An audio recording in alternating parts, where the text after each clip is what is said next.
Hello everybody, Sean here, and we are looking at Elder Scrolls Online, and we're going to go through the character creator, give you the exact details of what's going on in here, and then kind of go over what the different classes mean for you and the skills involved in kind of what choice you're going to make.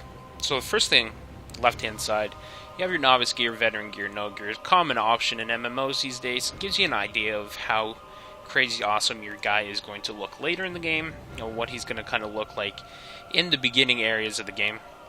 And then on the right hand side, you got male, female, of course, and then alliance, 3 alliances of Daggerfall Covenant, Aldmeri Dominion, and Ebonheart Pack, and then the races beneath them. So the first thing to consider is if you're playing with friends, the different alliances start in different areas, and on top of that, the different alliances are locked to the 3 races beneath them, so it's in a straight line beneath them. So if you want to play with your friends, you should coordinate beforehand to pick an alliance that has races in them that your group of friends will enjoy playing as. There is, of course, the Imperial, who is locked in the beta and will be locked in launch unless you buy the special edition of the game, in which case you will be able to play as the Imperial. So it might be tough to figure out what race you want to play. There are 9 of them, each one offering their own racial bonuses. So oftentimes what I will say is, instead of picking a race first, pick a class first. So go up here, click the class tab, and find a class you want to play. So you have the Dragon Knight, Sorcerer, Nightblade, and Templar.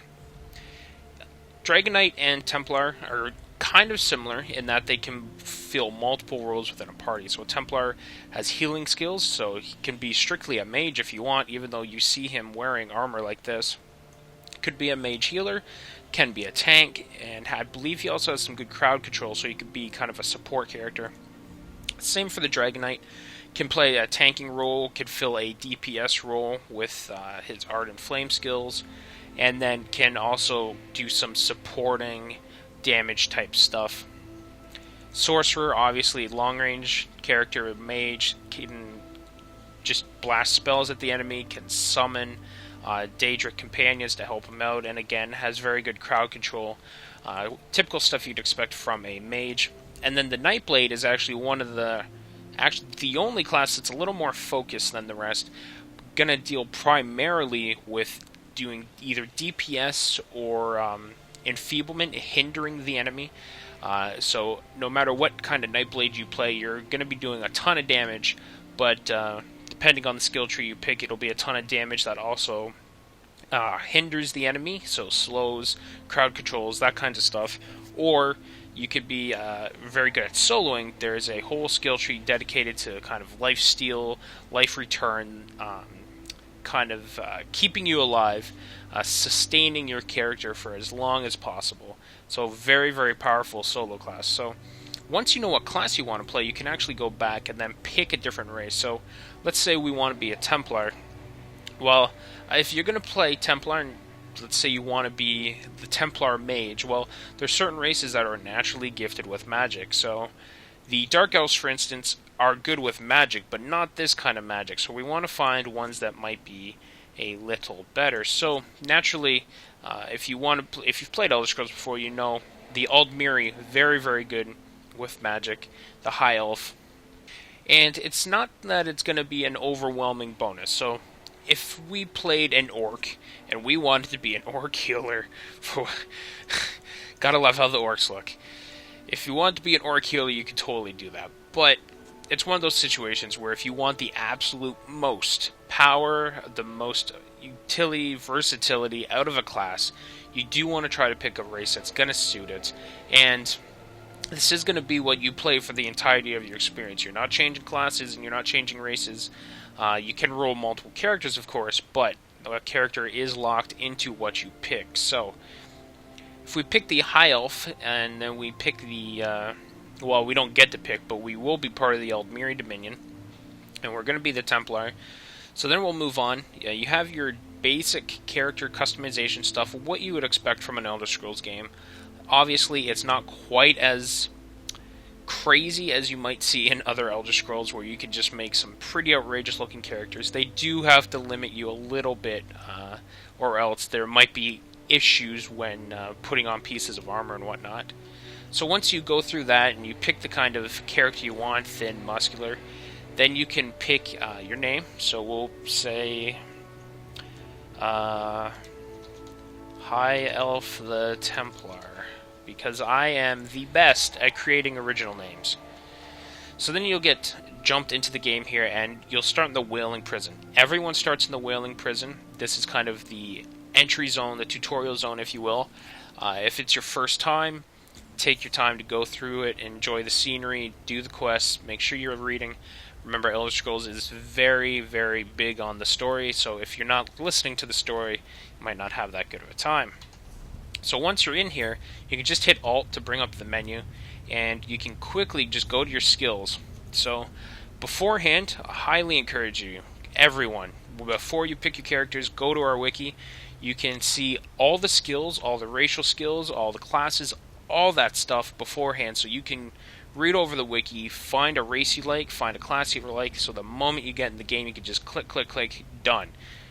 But if you didn't do that, if you just jumped into the game and you're like, I wonder what I now have access to, you can get in here and then you can pick, or not pick, sorry, but you can go through the different skills and see what they do. So remember, we wanted to play this guy as a mage, so here's the Restoring Light path, and then you can see here's all the heals, so this is the skill tree we would be going through, but then we picked the High Elf because of the racial skills. So what racial skills would we get a bonus to? Well, we get a bonus with Destruction Staff skill line, so maybe not the best choice on our behalf, because we do want Restoration Staff, but again, that's not a terrible idea, because now we could be a healer, but we're also going to have a bonus to Destruction Staff, so we'll be able to switch weapons. You are able to use 2 weapons every class.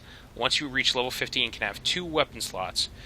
So you could switch between Restoration Staff and Destruction Staff. So I would still be able to deal out some damage, even though I'm a mage. Increase Magicka recovery while in combat by 3%. Increase max Magicka by 4%. Increases damage with cold fire and shock effects by 2%. So all around, very, very powerful magical skills. We're going to have more Magicka. We're going to have faster regeneration.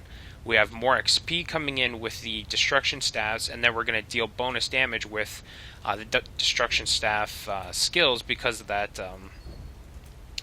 final talent. And these are levels, like these will level up. I believe each one, yeah, it says right there. The first one's there, you don't level, but 0 to 3, 0 to 3, 0 to 3. So this would go to a max of 12%, and this would be 9%, and then to 6% bonus for all the different elements. So there you go. I hope this just gives you some ideas. You should definitely plan ahead.